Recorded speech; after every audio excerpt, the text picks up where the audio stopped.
Oiê, tudo bem, galerinha? Então, vamos dar continuidade ao assunto que começamos a estudar na aula passada, né? Nós começamos a ver a influência da Igreja Católica na produção artística da Idade Média, não é verdade? E hoje nós vamos continuar. Eu preciso falar algumas coisinhas para vocês. Durante a Idade Média, três importantes estilos artísticos prevaleceram ou floresceram, melhor dizendo. Foi o estilo bizantino, românico e o gótico, ok? Bom, nós vamos começar pela arte bizantina. Mas para falar de arte bizantina, eu preciso voltar um pouquinho no tempo para nos situarmos e entendermos então melhor a arte bizantina, tá bom? A arte, gente, está na história, a arte faz parte da história, a arte é história. Então, tirar a arte da história e ficar assim estudando com uma coisa solta no espaço é bem sem graça, né? E pouco proveitoso. Vamos lá. Vamos entrar na máquina do tempo e vamos voltar. Chegamos lá no ano 1 da nossa era. Qual foi o grande acontecimento do ano 1 da nossa era? Ah, muito bem. Tenho certeza que você falou certo. O nascimento de Cristo, né? Nós sabemos pela Bíblia e pela história que Jesus nasceu e ele viveu aqui neste ano por 33 anos. Com 30 anos, ele foi batizado. Aos 33 anos, ele foi crucificado. E por que Jesus foi crucificado? Bom, Jesus foi crucificado porque o seu estilo de vida, a sua fala, a sua pregação incomodava muito, muito, muito aos líderes judeus e, por consequência, aos romanos também. Após a sua morte, ele ficou no túmulo por 3 dias, daí ele ressuscitou e ele ficou ali em Jerusalém com seus discípulos por 50 dias. No 50º dia, então, ele voltou para o céu. Ao dar aquela morte atroz, humilhante, vergonhosa, dolorida demais para Jesus, a liderança pensava em extinguir também, acabar também com os seguidores dele. Acharam que eles queriam que os seguidores de Cristo ficassem com medo, assustados, corressem, fugissem, e, por fim, esquecessem, desaparecessem da face da terra. Mas não foi isso que aconteceu. Não foi. A cada dia, o número de cristãos aumentava. E isso foi espalhando, espalhando, não só ali em Jerusalém, na Judéia, mas isso foi espalhando por todas as terras até então conhecidas, por todo o vasto Império Romano. Ah, que raiva! Como eles ficaram com raiva, como eles ficaram enfurecidos e não demoraram a perseguir também os cristãos. Essa perseguição foi atroz. Essa perseguição levou os cristãos a se calarem. Publicamente, não manifestavam a sua fé. O cristão que era, a pessoa que era descoberta cristã, ela era denunciada e elas sofriam grandemente. Elas tinham uma chance, ou negar o cristianismo ou morrer. Muitos, centenas, milhares preferiram morrer a negar a sua fé. Assim, eles não podiam fazer cultos públicos, não podiam falar abertamente da sua religião. No Império Romano, em Roma principalmente, eles perderam o direito de enterrar os seus mortos no cemitério comum. Não podiam mais. Isso fez com que eles buscassem, então, a alternativa. O que iam fazer com os corpos dos mártires, né? Dos que haviam sido virado tochas, sabiam? Houve um dia em que Roma inteira foi iluminada com tochas humanas. Pregaram em cada poste da cidade um cristão vivo, colocaram fogo e assim iluminaram Roma. Triste, não é? Muitos outros, milhares de outros, foram levados para o Coliseu, onde feras, leões e outros animais ferozes eram soltos para que devorassem homens, mulheres e crianças. Foram enforcados e por aí vai. Mortes muito cruéis. Vocês não imaginam o quanto o Império Romano maltratava aqueles que não lhe seguiam à vontade, aqueles que não lhe obedeciam. Bom, então, esses mártires faziam o que com eles? Não podia enterrar mais no cemitério comum. Então, os cristãos começaram a fazer, escavar rocha por baixo de Roma, no subsolo, no subterrâneo de Roma. Começaram a escavar a rocha e fazer galerias, fazer prateleiras na própria pedra, onde os corpos desses mártires eram depositados. Isso chegou a ter 9 quilômetros de extensão por baixo de Roma, a cidade-luz. Bom, esses lugares não ficaram sendo apenas um cemitério ou sepulturas, mas nesses lugares também começaram a se realizar cultos, já que eles não podiam realizar publicamente à luz do dia, eles não podiam orar, eles não podiam cantar, eles não podiam estudar, eles não podiam fazer nada. Então eles começaram a se reunir nesses lugares onde guardavam os corpos dos mártires e que foram chamados de catacumbas, viu? Catacumba. Lá eles se reuniam. Lá eles podiam cantar, orar, estudar, pregar.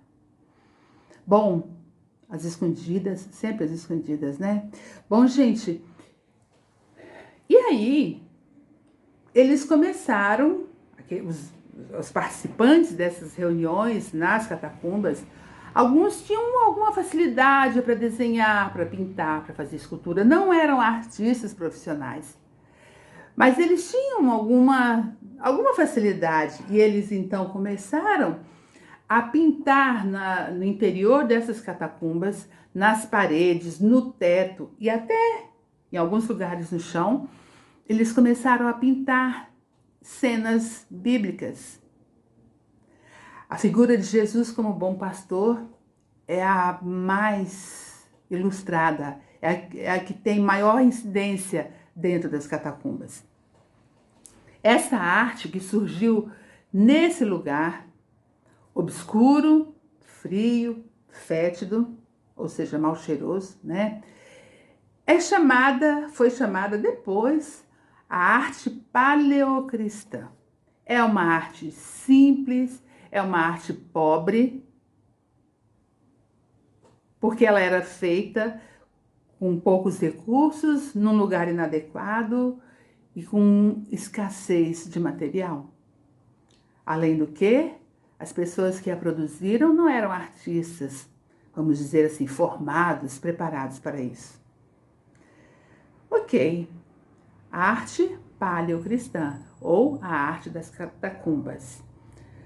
Agora nós vamos andar um pouquinho mais. No ano 313, era ainda a força, o Império Romano não havia sido dividido ainda, né? Estava ainda forte, razoavelmente. No ano 313, o imperador Constantino decretou que os cristãos não deveriam mais ser perseguidos. Oficialmente estava acabada a perseguição aos cristãos. Ufa, que alívio! Será? Foi um alívio, sim. Depois, com o desenrolar da história, a gente vê que isso não foi exatamente a melhor coisa para o cristianismo, mas naquele momento foi, né? Os cristãos agora tinham liberdade de construir igrejas, de se reunir, eles não precisavam mais ficar se escondendo, ok? Vai guardando isso.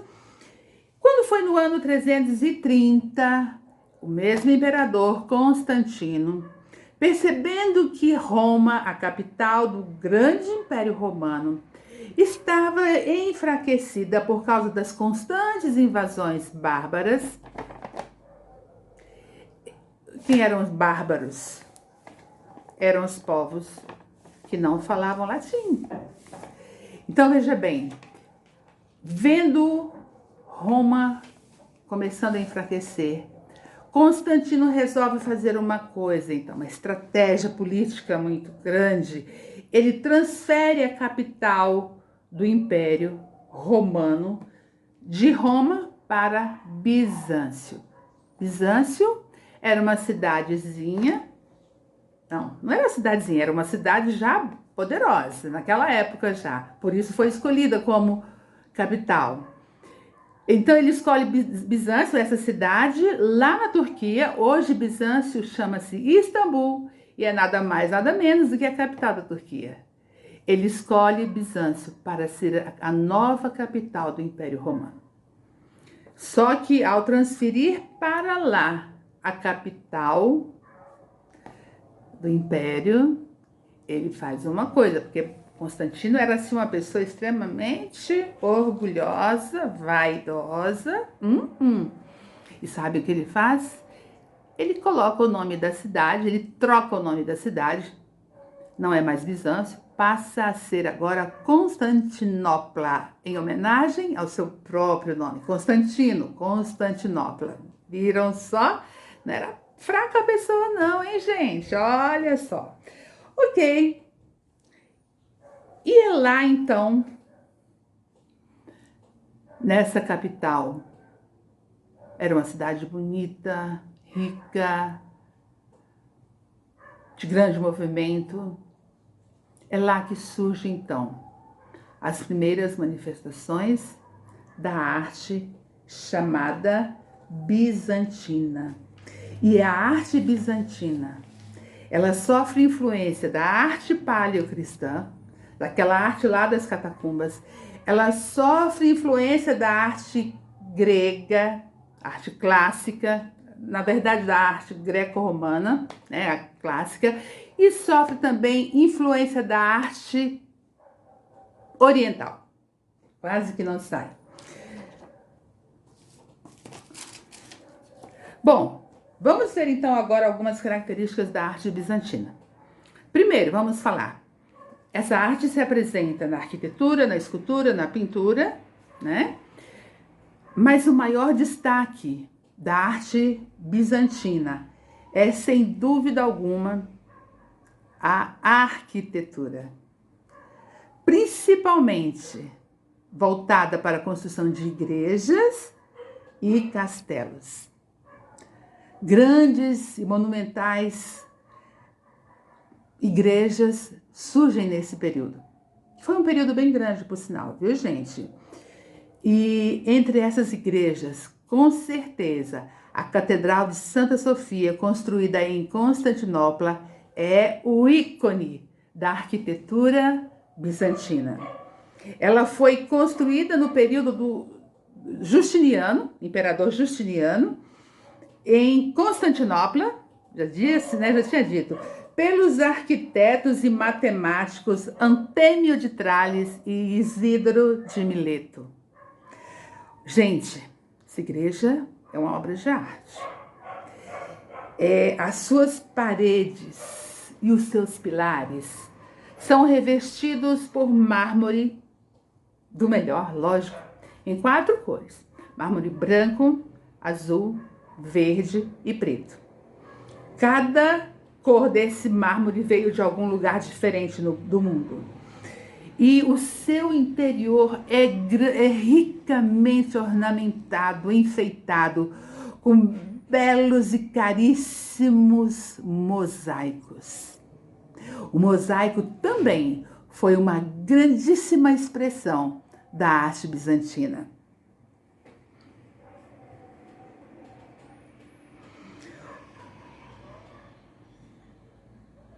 Esses painéis, esses mosaicos, eles são tanto geométricos, vários deles cobrindo principalmente o arco das colunas, são geométricos e também muito figurativos. Que figuras aparecem?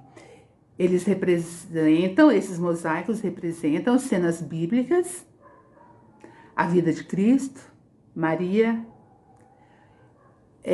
os imperadores e outros santos. Olha, imperadores e outros santos? Como assim? O imperador era santo?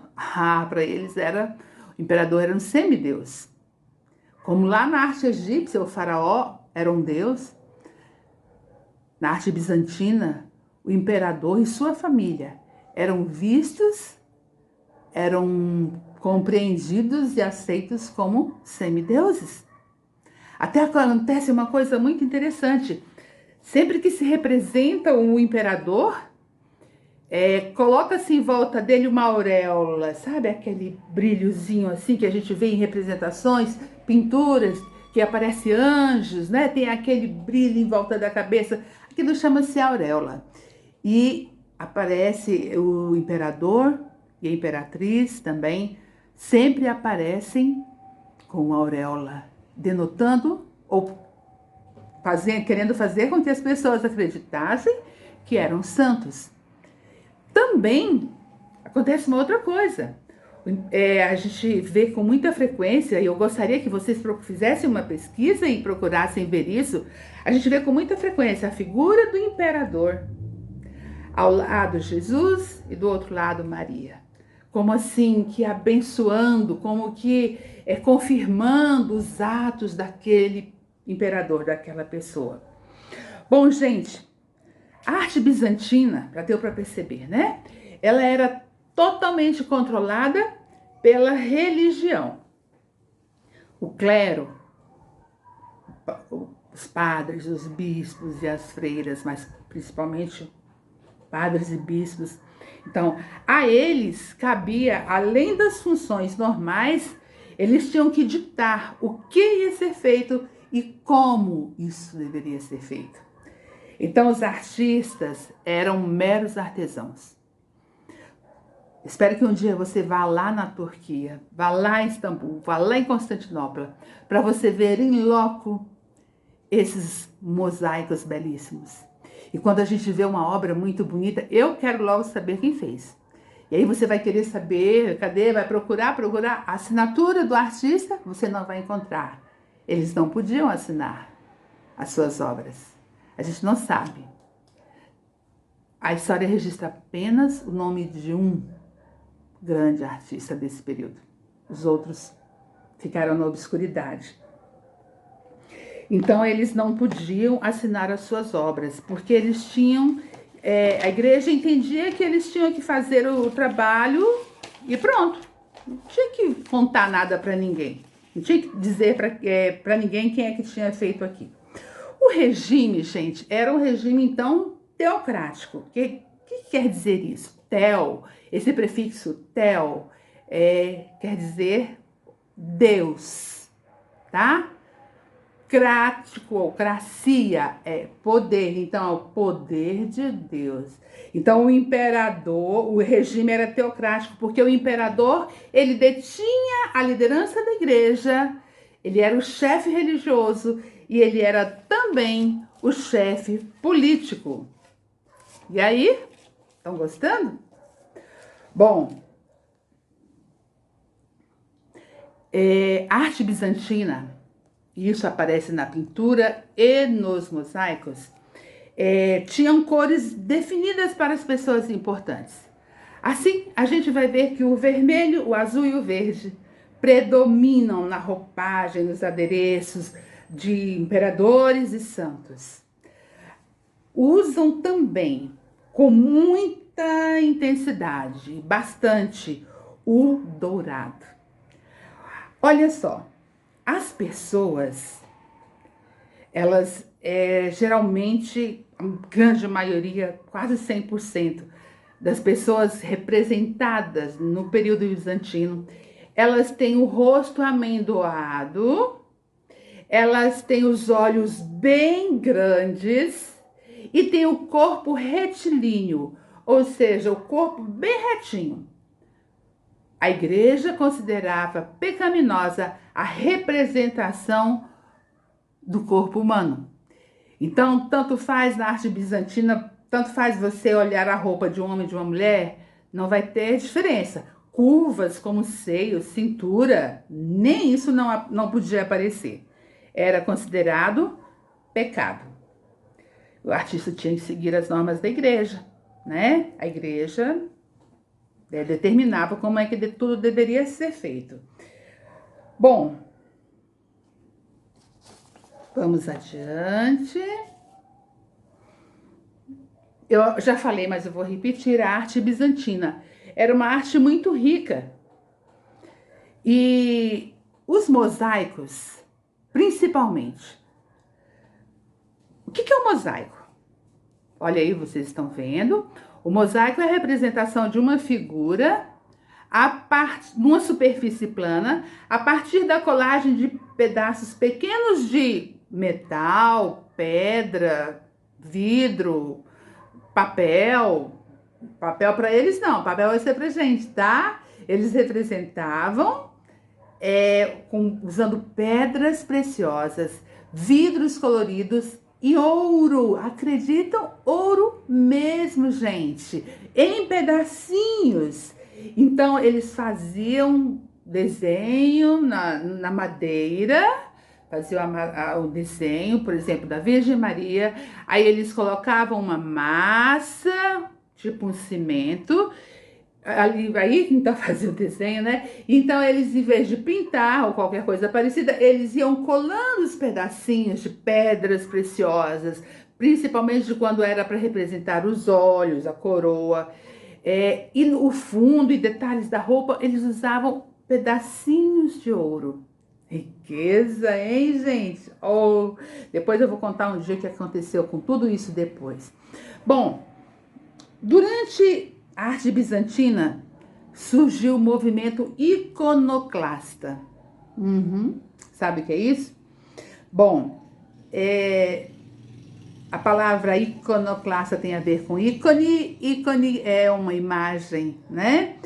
Esse movimento iconoclasta, ele proibiu a adoração de imagens durante 100 anos. Por que eles fizeram isso? Bom, porque eles levaram ao pé da letra o segundo mandamento bíblico, que diz assim, olha: não farás para ti imagem de escultura, nem semelhança alguma do que há em cima nos céus, nem embaixo na terra, nem nas águas debaixo da terra. Não as adorarás, nem lhes darás culto. Eles levaram isso ao pé da letra. E olha, não foi fácil não. E aí, então, durante 100 anos, esse movimento iconoclasta levava isso bastante a sério. Bom, nós temos então, nesse período, o bizantino, né? três elementos distintos ou diferentes dentro da arte, que são os ícones, as miniaturas e os afrescos. Veja bem, são três maneiras diferentes de produção de imagem, tá bom? Os ícones eram ou são imagens portáteis de Maria, de Jesus, de todos os santos. Era como se fosse uma tela, mas era madeira, tá? E ali tinha a representação de Jesus, ou de Maria, São José, São Paulo, qualquer um outro santo. As pessoas podiam levar isso para casa, podiam carregar isso, não era grande, né? As miniaturas, olha o nome, as miniaturas, então elas eram as ilustrações feitas nos livros. Gente, não tinha imprensa naquela época, os livros eram, todos manuscritos. E então o escrivão copiava e o artista fazia as ilustrações daqueles livros. Geralmente esses livros eram livros da Bíblia. Por exemplo, pegava o livro de Mateus. Aí o escrivão ele copiava e o desenhista vinha então e fazia a ilustração, contava toda ali a história do livro de São Mateus, por exemplo, tá? A Bíblia inteira, como nós a conhecemos hoje, raramente se encontrava. Ficava muito cara a produção de uma Bíblia, porque eles tinham que copiar à mão toda. Olha, é muita coisa, né, para escrever à mão. Então, em pouquíssimos lugares se encontrava uma cópia completa da Bíblia. Ela existia na casa de quem podia, mais partes, alguns livros, ou o Velho Testamento ou o Novo Testamento, tá bom? Então, essas eram as miniaturas. As miniaturas, gente, vocês estão vendo aí que tem essa letra grande no início do parágrafo, não é?